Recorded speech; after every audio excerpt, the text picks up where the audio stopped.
revealed, and the final spot came down to the two premier programs in college football, brands, Alabama and Ohio State. And both sides had their pros and cons. Buckeyes won the Big Ten, but they had two losses, including that terrible one at Iowa. Meanwhile, the Crimson Tide, unimpressive schedule, didn't even reach the SEC title game. But do you have any problem with the rankings? Yeah, it's bordering. Yeah, I do, because it's bordering on completely untrustworthy. I would take a two-loss team that hasn't made their conference championship game over a team that's lost their last two games. For everybody, if you're going to create an 8-team college football playoff, and I think we've gotten to that point, but I like the idea because I think it intensifies the argument, and I'm in the argument business. What's up, sports world? Hey, I was just thinking, what would the college football playoff be if it was more like the FCS, where they had a 16-team playoff? How would you set that up for FBS schools? And I was just thinking, hey, what if you cut 1 week short of the regular season? Instead of 12 games, you play 11, 8 or 9 conference games. That leaves you a couple of non-conference games that you can schedule. Good, but there are endless possibilities. So one example would be this. In 2017, Clemson won their conference. So did Oklahoma. So did Georgia. So did Ohio State. So did USC. Those are the Power 5. And those are 5 pretty good teams that all of them are good enough to get national attention, right? So then of the non-power conferences, we had UCF win. We had Florida Atlantic win. That's a strange one, huh? Here, let me move this down real quick. And then we had another winner, but I think people would have loved to see them as well, as Toledo, right?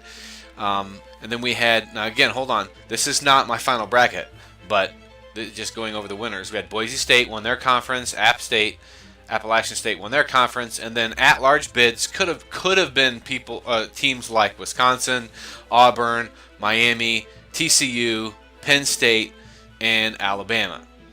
But the thing is like the bracket wouldn't end up this way. It would be seeded. So what I was thinking, Clemson, they would play maybe a team, right? So here's our Power 5 conference winners. These wouldn't necessarily be number 1 seeds, but these are the 5 power conferences. And you start filling in the bracket from there.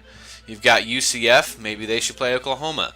Florida Atlantic, maybe Toledo gets in, and this is how stuff would end up. So now you have Clemson versus Appalachian State. And you start filling this in, you start seeing a little more interesting scenario for watching football.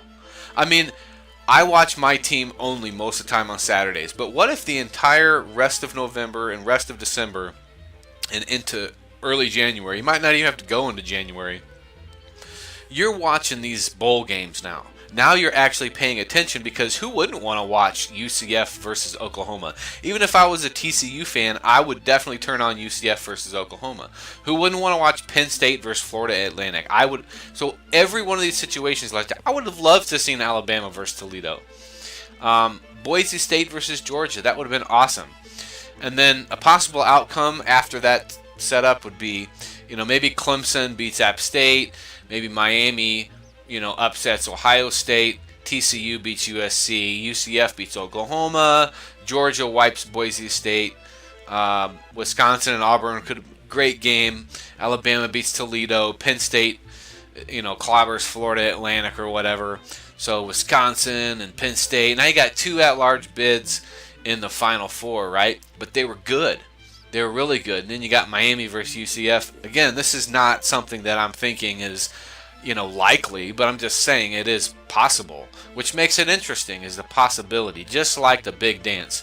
But in the end, you've got, these 4 teams here that were really good, and then you got Penn State ends up winning, and then you got UCF, and then, Penn State gets the at-large bid. Now Penn State was good in 2017. They were pretty darn good. But, you could come up with your own likely scenario, but this is what I think. So what would end up happening is this first week here, right here, is going to be, like week 15. And then this is week 16, 17, and then 18. So in a sense, you're just playing 2 more games. So the national championship plays 2 more games, and they don't have a super long delay.